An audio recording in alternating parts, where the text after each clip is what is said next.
Hi, how many songs do you think you've written in your career? We were talking about that today at lunch because of our, you know, Bill's a songwriter too, and me and Bill go way back. And I think the older you get, maybe the more you love to write, but maybe the less you do. That sound about right? And so I probably wrote 30 or 40 songs through my college years, which is pretty prolific, about a song a month. And I probably did that for the next, 10 years. And then you end up getting, in a way, more creative.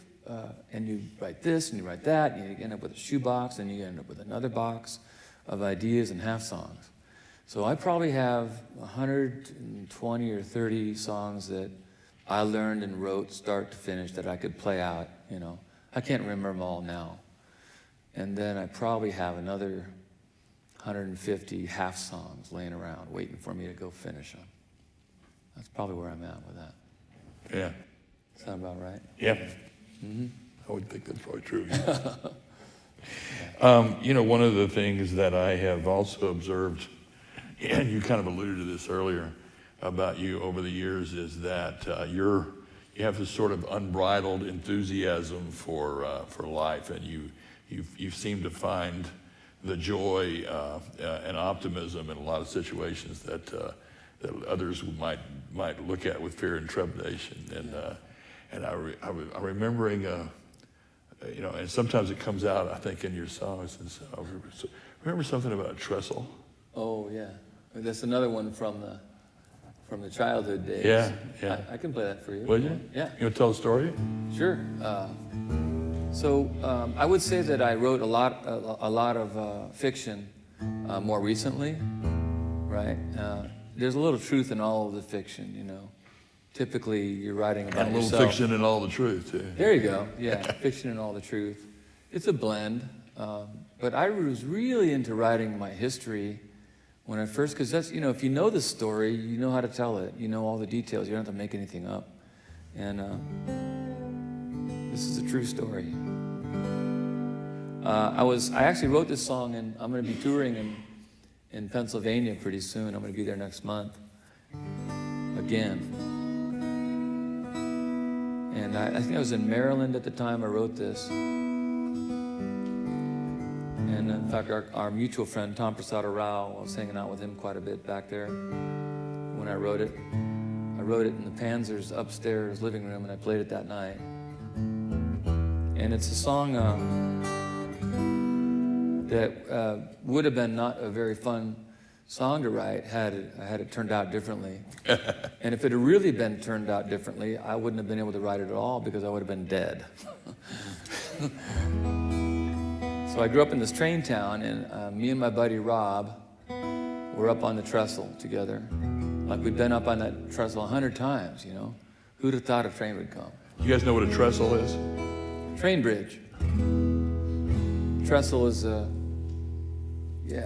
place that can hold a train, when it's going over a really long body of water, and that's what we were doing.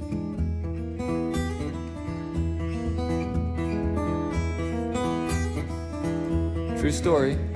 Oh, I gotta say, so I started this song, I wrote it from my buddy Rob's perspective, because he was the one who decided he would race the train when it got on the bridge.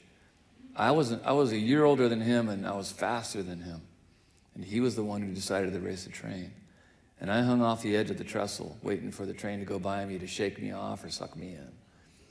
But I had a good view of Rob running right down the middle of the railroad tracks with nothing but air between the railroad ties.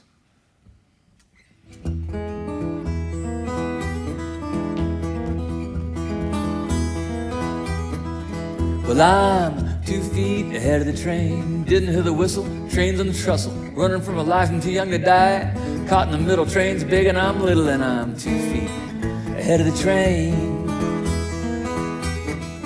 Well, I'm 2 feet ahead of the train, one wrong step being off a wreck, if she goes any faster, you're gonna get me with a cow catcher. I'm 2 feet ahead of the train.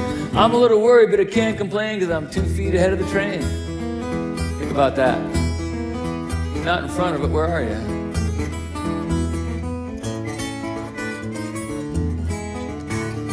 Don't worry, everybody, she's okay. Nobody dies in this song. Everybody's okay. Well, I'm 2 feet ahead of the train. She's breathing out back, it's as simple as that. I hear the clatter, you know she's looking at it, she's a locomotive. I'm a worm in the rain and I'm 2 feet ahead of the train.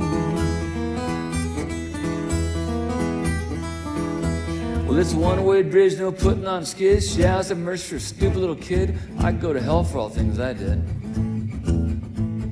Sorry to my teachers, sorry to my folks, sorry for my lots of grades and all things I broke, sorry to the neighbors, sorry about the yards, sorry about the damage to the houses and the cars, sorry for the water fight, soccer ball, BB gun, newspaper, slingshot. Pretty good aim. Sorry for the rocks with all the other trains, dirt clods and freight trains go together. Well, I'm 2 feet ahead of the train. All that really matters is that I get up flatter than the feather of a chicken in a weather vane. What did I just say? All that really matters is that I can end up flatter than the feather of a chicken in a weather vane. What do they mean? No pain, no gain. I'm 2 feet ahead of the train. Here it comes.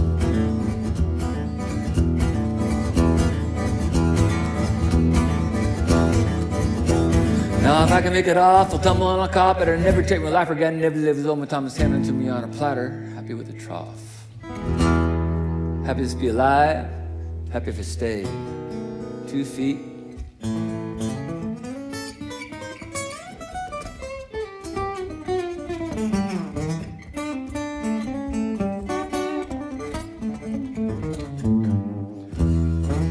Ahead of the train. It's black.